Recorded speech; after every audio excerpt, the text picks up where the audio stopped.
In theory, there are only 4 styles of parenting. Authoritarian parents are controlling and demand obedience without considering the child's point of view. Permissive parents are loving but don't exert any control. There are no rules. Authoritative parents are firm but loving. They encourage independence within limits.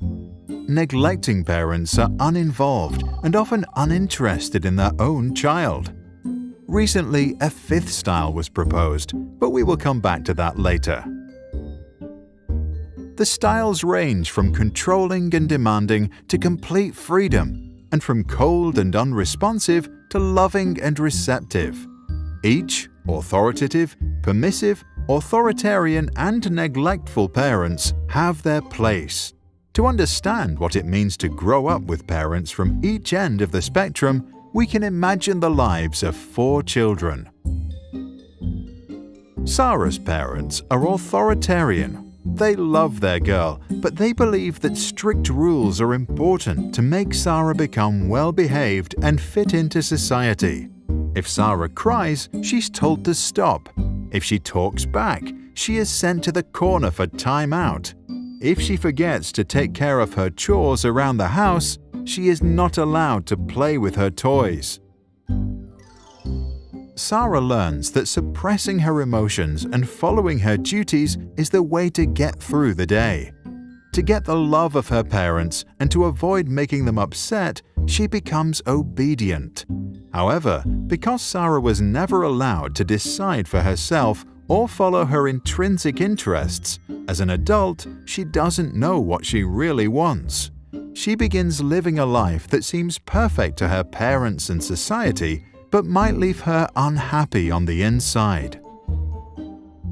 Permissive parents, like those of Peter, enjoy their little boys so much that they believe they should fulfill all his wishes, give him full freedom, and never say no.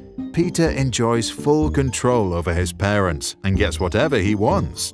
If he doesn't want to walk, he'll be carried. If he wants ice cream he gets.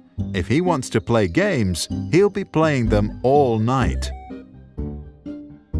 Peter grows up completely without borders and does whatever he thinks is right. He never coped with conflict, and he did not learn to control his emotions. The fact that he always got what he wanted made him a bad loser. As he grows older, he often acts inconsiderate and doesn't know his limits.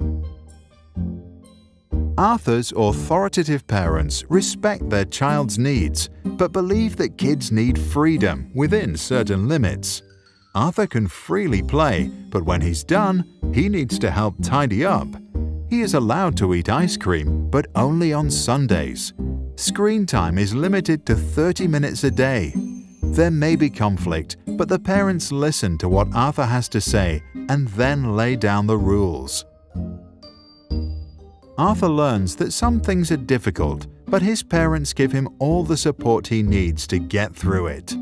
He develops the strength to endure hardships and to continue following his interests and passions. In class, he bravely expresses his own opinions in an appropriate manner. During breaks, he can show his emotions and act freely. As an adult, he agrees to rules only after they have been discussed and he feels like he understands them. Neglectful parents are usually not present in their children's life. Nora often feels completely alone in the world. She experiences full freedom to do anything she wants to and has plenty of imagination, but she never receives any feedback or even attention. Nora realizes that it doesn't matter what she does because no one cares anyway.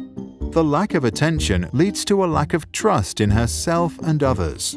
She becomes insecurely attached, unable to form healthy relationships, and develops a negative image of herself. To stop feeling unworthy of love, she tries not to feel anything at all.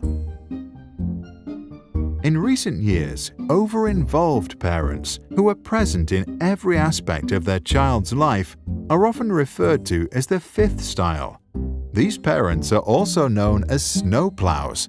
removing obstacles out of their kids' path, or helicopter parents who hover about and micromanage every aspect of their child's life. Since they won't let their children do anything alone, the children can't learn to overcome challenges by themselves. Research infers that these children don't like to solve difficult problems, lack perseverance, and may even procrastinate in protest when something requires a lot of effort.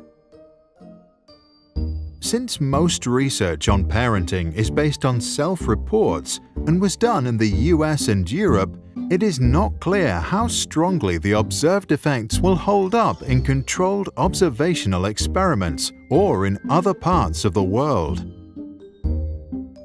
The 4 parenting styles were first introduced by psychologist Diana Baumrind.